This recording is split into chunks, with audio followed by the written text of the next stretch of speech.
예, 지난 주말 154명의 사망자를 낸 이태원 압사 사고 전 국민이 충격에 빠져 있습니다. 사고의 원인과 대책 또 향후 예방책까지 각 분야 전문가 모시고 말씀 나눠보겠습니다. 먼저 정창삼 인덕대 스마트건설 방재학교 교수님 모셨습니다. 어서 오십시오.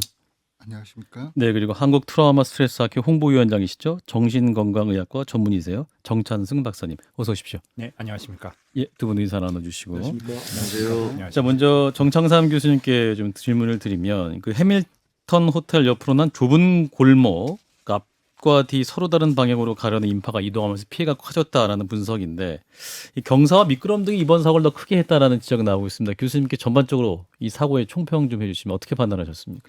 먼저 지형적인 특징을 우리가 봐야 되는데요. 예, 이런 골목길 우리 이제 폭이 3.2m고 길이가 한 40m 정도 됩니다. 예, 근데 이제 이 골목길의 앞뒤 그러니까 위쪽이죠. 예. 위쪽에 이제 세 개 이제 음식거리가 있는데요. 여기에도 엄청나게 많은 인파들이 이제 수직으로 이동하게 되고요. 예, 그다음 밑에 있는 이제 지하철에서 올라오는 이태원로에 있는 그 길에도 인파가 가득 찬 거죠. 그러니까 예. 쉽게 얘기하면 골목길에 들어가 계신 분들이 밖으로 양쪽에서 이제 닫혀 있으니까 나오지는 아하. 못하는데 계속 유입만 되는 상황입니다. 아하. 그래서 일반적으로 보면 이 정도 공간이면은 우리가 이제 최근에 연구 결과들을 보면 예. 한 800분, 700분 정도 들어가는 게 맥시멈이고 800분 정도 들어가면 그때부터 이제 압사가 이제 진행될 수밖에 진행될 수 없는데. 있는 상황인데요. 지금 저희들이 CCTV 지금 보면 이제 한 5.5평에서 한 140분 정도의 이제 사망자가 나왔습니다. 발생했죠. 예. 이걸 이제 미뤄 추정컨대 한 2,000명 이상 정도가 이제 음. 몰려 있었다고 생각을 하고 있고요. 예.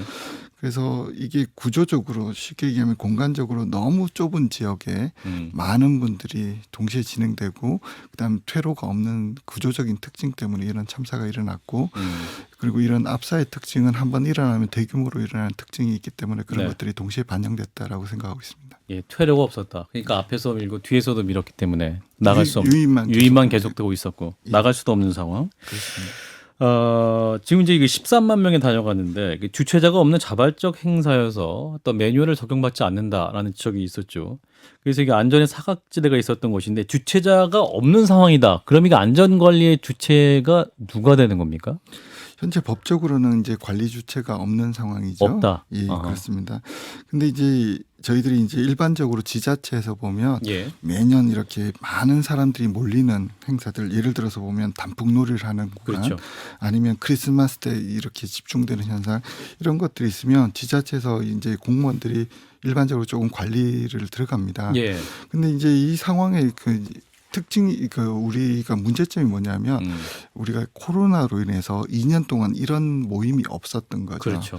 그러면 이제 공무원분들은 일반적으로 예전에 했던 행사를 보면서 대비를 하거든요. 준해서 그러면서 대비를 준해서 하죠. 이런 노하우들을 전수받고 어떻게 해야 되겠다라는 것들을 이렇게 해 나가고 있거든요. 근데 2년 동안 어느 정도 이런 행사가 없다 보니까 예를 들어서 10만 명이 모일 거라고 하지만 그런 행사를 그 공무원분들이 또 순환보직을 하지 않습니까? 예. 그러면 10만 명이 모인다라는 거를 어떻게 이렇게 상상해내기가 어려운 거죠. 그래서 이런 것들을 갖다가 이런 우리가 코로나로 인해서 이런 문제점들을 가지지 않을까라는 그런 생각을 해보게 됩니다. 그렇군요. 이게 지금 10만 명이 모일 걸 예상했고 경찰이 올해는 137명이 투입된 걸로 지금 알려지고 있는데 그 경찰 투입 인원과 이 참사의 인과관계는 어떻게 판단하십니까, 교수님? 굉장히 조심스러운 전망이긴 하겠습니다만. 그렇습니다. 이게 사회재난의 특징을 우리가 이렇게 생각을 해보면 예.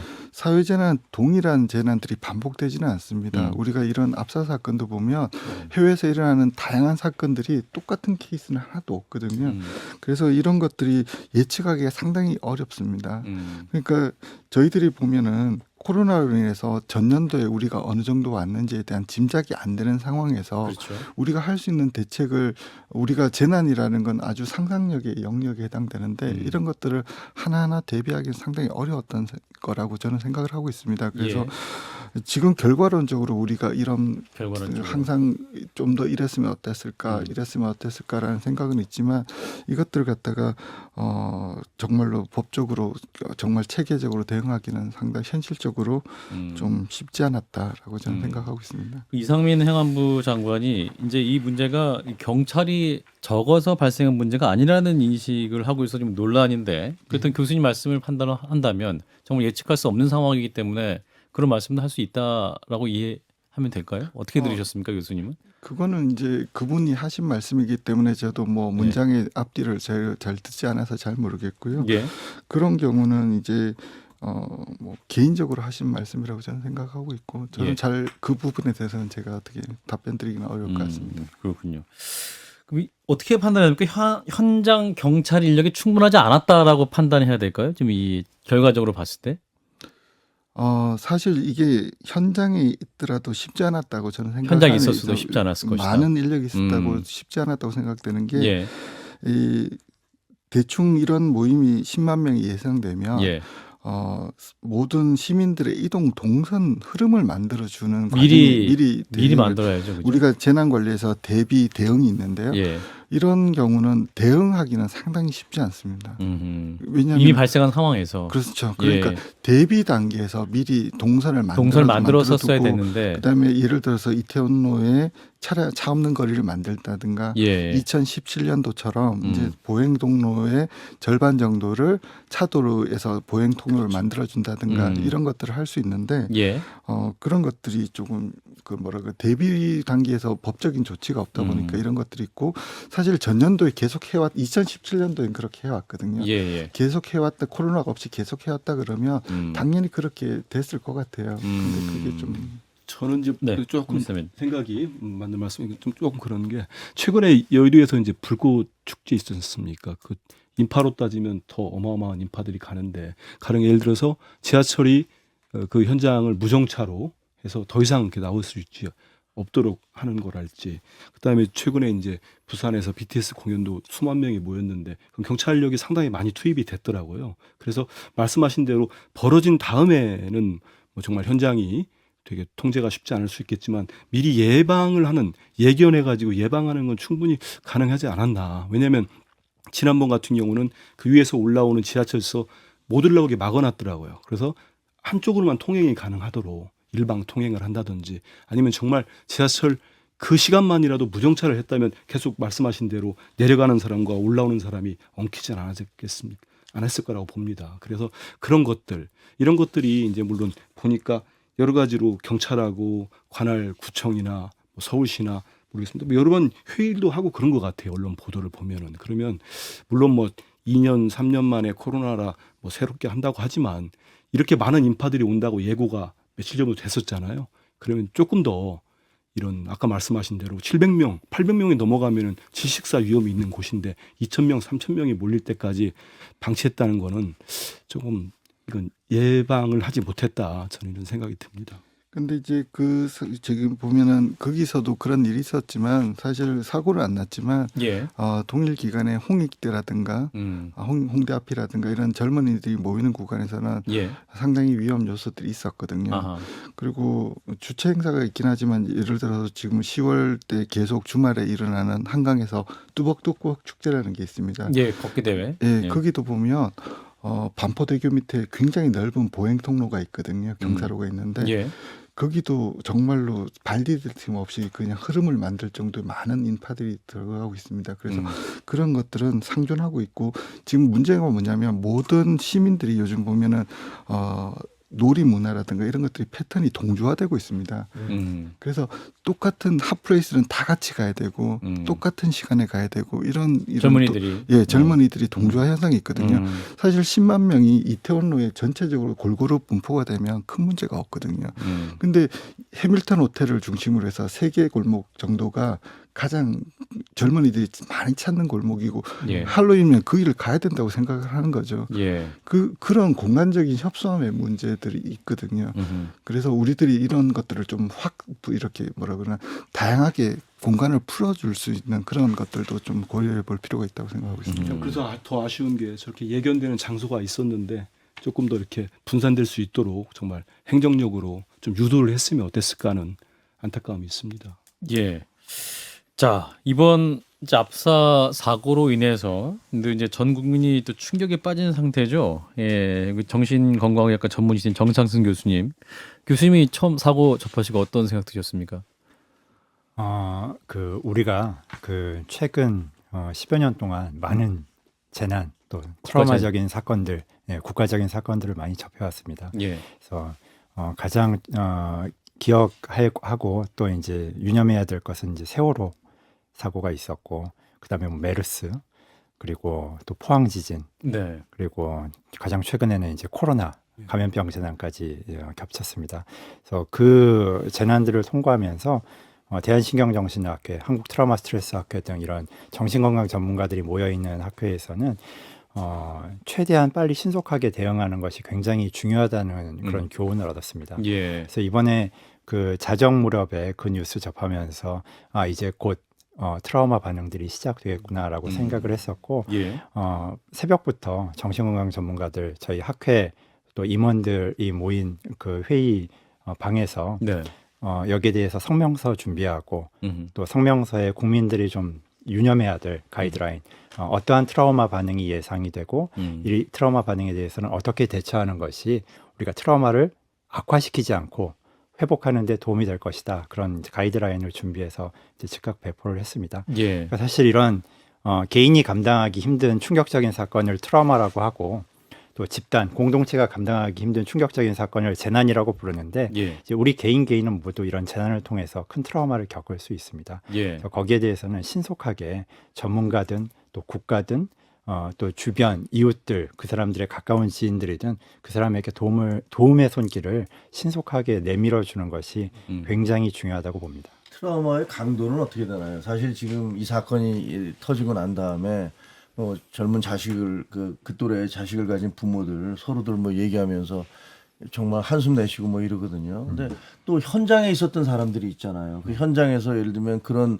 압사당하는 현장을 목격하거나 무슨 이렇게 심폐소생술을 하는 장면을 목격한 그런 사람들이 또 갖게 되는 충격이나 트라우마는 더 클 것 같은데 그런 건 어떤 차이가 있습니까?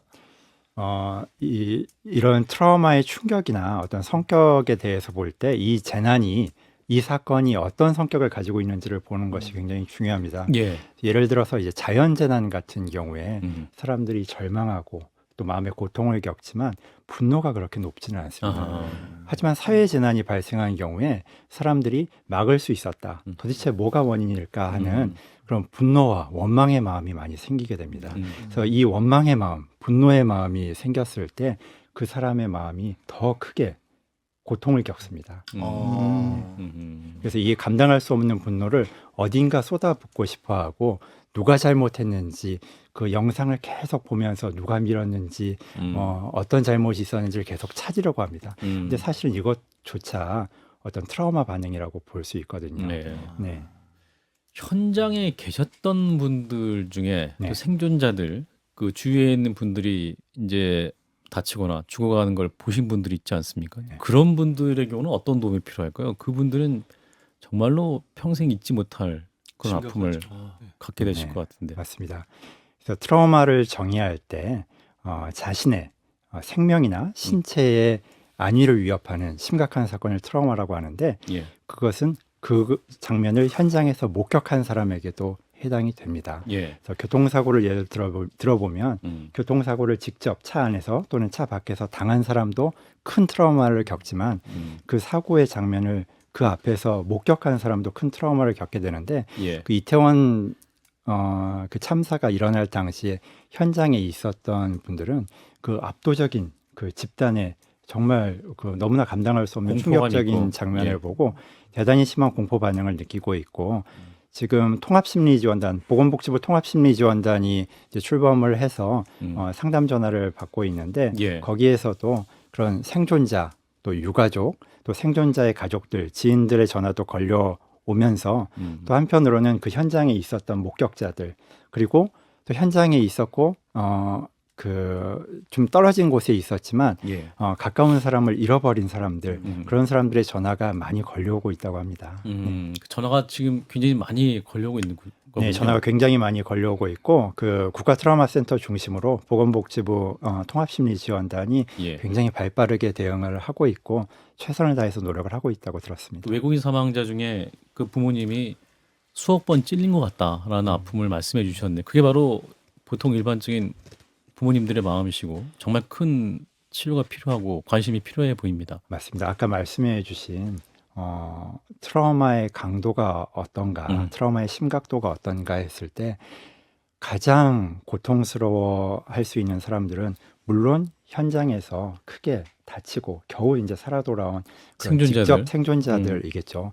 그런데 우리가 꼭 간과하지 말아야 될 것은 그 부모, 가족들. 또 사랑하는 사람을 잃은 사람들, 유가족, 지인들의 고통을 정말 깊이 헤아려야 됩니다. 그래서 사실은 그분들은 이제 심한 정말 무엇과도 비교할 수 없는 상실감을 겪고 또 애도의 과정을 겪고 있는데 그분들의 애도를 우리가 위로해주고 또 도와줄 수 있어야 된다고 생각합니다.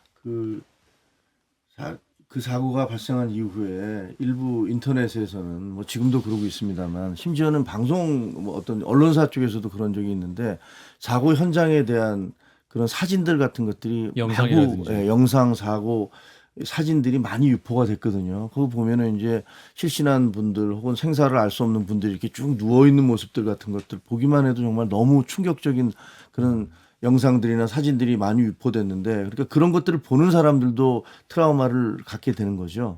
네, 굉장히 좋은 질문이십니다. 네. 왜냐하면 전에는 트라우마를 그렇게 영상 매체나 이런 걸로 봤을 때 그렇게 그 정도의 심각한 트라우마를 받지 않는다고 알려져 왔었는데 예. 이런 미디어가 발달하면서 그런 생각이 완전히 바뀌었습니다. 그 영상 자체가 너무 생생하고 그 현장에 있는 것보다 때로는 이제 더 잔혹한 장면들을 그렇죠. 접하게 됩니다. 그래서 그걸 봤을 때 사람들이 안 볼 것 같은데 너무 끔찍해서 안 볼 것 같은데 또 계속 보게 되는 게 인간의 심리거든요. 근데 그 심리가 어떤 심리인지를 알면 자기가 그런 자기 정신 건강에 해가 되는 미디어를 계속 반복해서 소비하는 걸 막을 수 있습니다. 그런 끔찍한 재난 현장의 장면을 자꾸 보고 싶어하는 인간의 심리는 그런 감당할 수 없는 재난의 충격을 자신이 그걸 지적으로 접하면서 그걸 예. 통제하고 싶은 그런 욕구입니다. 아하. 그래서 미디어를 통해서 보면 자기가 통제할 수 있다는 그런 이제 심리가 생기거든요. 예. 그래서 그런 통제 심리라는 걸 알고 근데 그 미디어 자체를 계속 보는 게 그 사람에게 아까 말씀하신 대로 또 다른 트라우마 줄수 있기 2차성 때문에. 트라우마를 유발할 수 있습니다.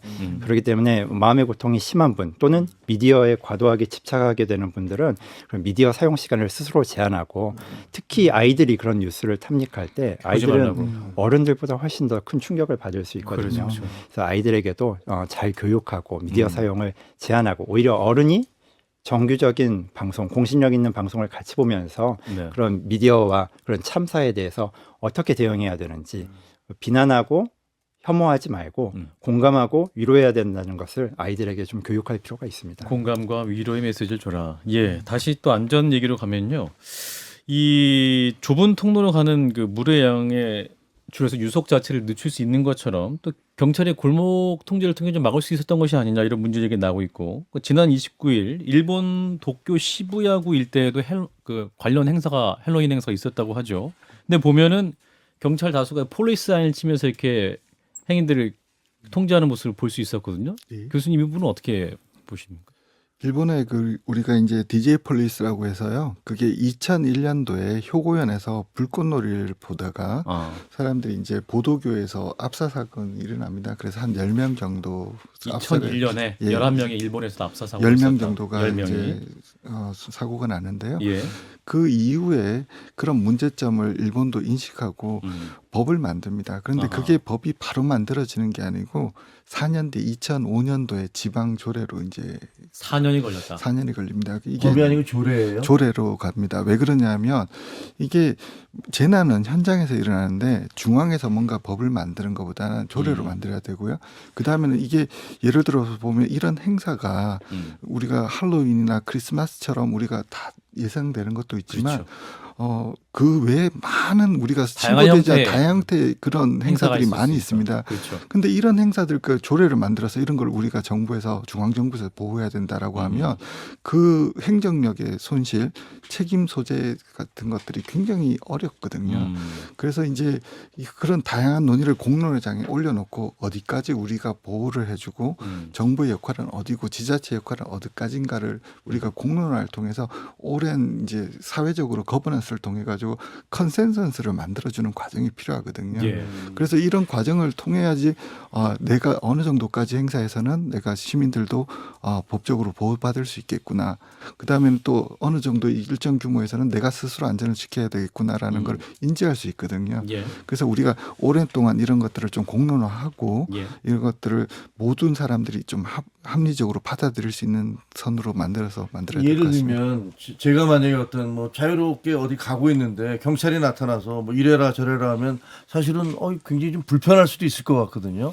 그래서 뭐 그렇습니다. 경찰 권력의 과도한 개입 아니냐 이렇게 기분 나쁠 수도 있고 뭐 그러니까 이런 의미에서 사회적 공론화가 필요하다는 말씀이군요. 그렇죠. 예를 들어서 보면 얼마 전에 강남역이 침수됐을 때 예. 우리가 뭐 그리고 포항에서 이제 지하 그 주차장에 사고가 생겼을 때 모든 주차장이랑 모든 그 지하 구조물에다가 물막이파를 설치하는 걸 법안으로 하자라고 그런 많은 의견들이 있었지만 예. 그것은 별로 옳지는 않습니다. 왜냐하면 위험도가 있는 곳에서 사실 자발적으로 그리고 어떤 특정 지역에서 조례를 통해서 위험도가 있는 지역에서 이렇게 자발적으로 해나가는 게 중요하지 예. 위에서 갑자기 모든 규정을 한꺼번에 딱 만들어버리면 일어나는 건 쉽지 않다. 그렇습니다. 이게 밑에 있는 공무원들이나 현장에서 일어나는 모든 잡음들을 우리가 설익은 규정을 빨리 만드는 것은 모두에게 도움이 되지 않기 때문에 좀 대통령이 오늘 이제 주최 측이 없는 집단 행사에 대해서도 안전관리 시스템을 마련해야 된다라고 이제 말을 했지 않습니까? 예. 이 연금은 어떻게 보십니까? 이게 또 대통령이 말을 했기 때문에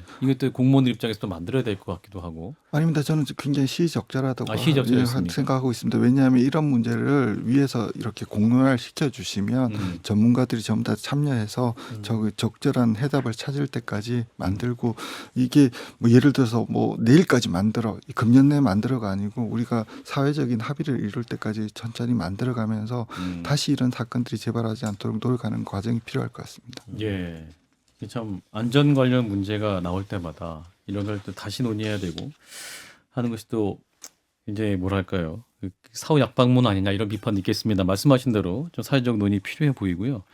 근데 지금 이제 그 체중 65kg의 사람 100명이 뒤에서 밀면 맨 앞에 있는 사람이 18톤의 하중을 받는다 연구가 있는데 이번 사고를 보면 경사까지 고라면 실제 하중은 더 컸을 것이다 이런 분석도 나옵니다. 교수님은 분석하시면 어느 정도 이 하중이었었다고 예상하십니까? 사실 저희들이 그런 밀폐된 공간에 한번 체험을 하게 되면 예. 상황은 달라집니다. 저도 예전에 우리 애가 어렸을 때 크리스마스 때 이런 밀폐된 공간에 한번 갇힌 적이 있거든요. 예.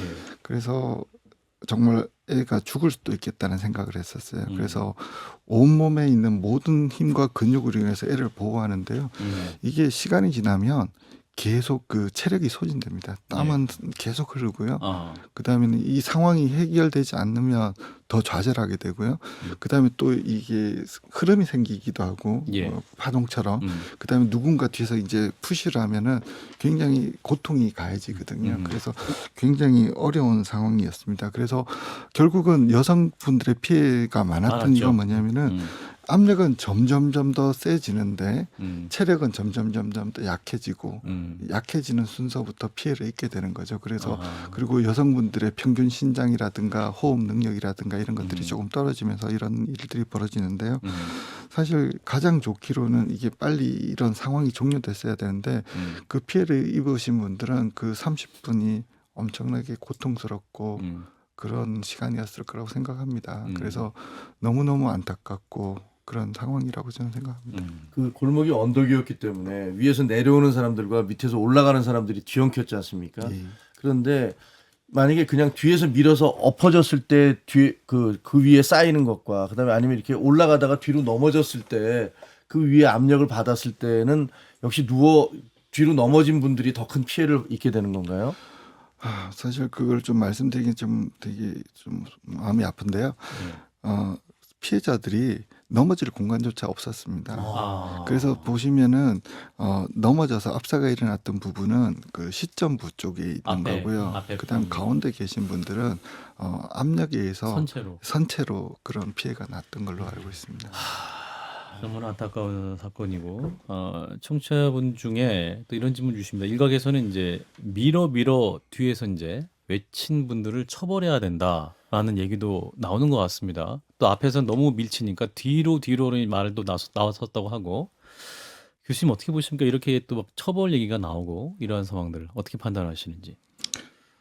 결국 재난이 일어나면 아까 정 교수님도 말씀하신 것처럼 분노의 대상. 분노의 그런 것도 있을 수 있는데 이게 상당히 그런 공간에서 이제 갇혀 있다가 뒤에서 누군가 밀면은 특히 제가 아까 경험을 말씀드렸지만 아이를 보호하고 있는 입장에서는 정말 속상하고 마음이 아픔 정말 밉습니다. 그 사람이 우리 애를 보호하고 싶은데 막 이렇게 하니까 근데 이제 사람들이 그 상황이 다 틀린 거죠. 그분들은 빨리 저기를 통과하고 싶으니까 그렇죠.